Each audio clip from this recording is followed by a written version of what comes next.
صادقآباد میں بھارتیہ جنتا پارٹی کے ترجمان کی طرف سے شان رسالت صلی اللہ علیہ وآلہ وسلم میں گستاخی پر سول سوسائٹی اور شہریوں کا پریس کلب کے سامنے احتجاجی مظاہرہ۔ بھارت کے خلاف نعرے بازی کی گئی۔ مظاہرین نے امت مسلمہ سے بھارتی مصنوعات اور حکومت سے انڈیا سے سفارتی تعلقات ختم کرنے کا مطالبہ کیا۔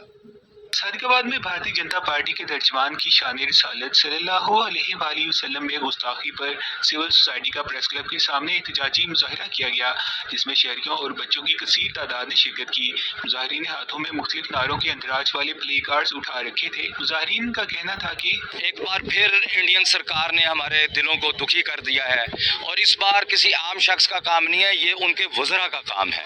نپور شرما جیسی گھٹیا خاتون نے ایک دفعہ پھر حرمت رسول پہ زبان درازی کی ہے۔ ہم گورنمنٹ سے بھی مطالبہ کرتے ہیں اور عالم اسلام سے پورے سے مطالبہ کرتے ہیں کہ ان گستاخوں کو سزا دی جائے، تو انشاءاللہ یہ صفحہ ہستی سے مٹ جائیں گے۔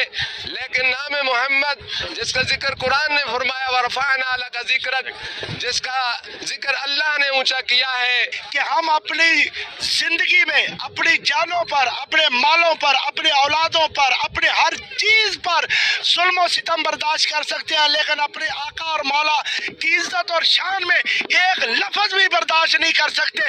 اور حکومت اقتدار سے یہ ہمارا مطالبہ ہے کہ انڈیا کے سفیر کو ملک بدر کیا جائے، انڈیا کی تمام مصنوعات کا بائیکاٹ کیا جائے۔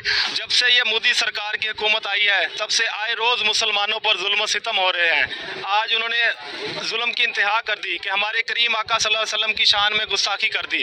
حضور اکرم صلی اللہ علیہ وآلہ وسلم کے بغیر ہمارا دین و دنیا مکمل نہیں۔ امت مسلمہ بھارتی مصنوعات کا بائیکاٹ کرے۔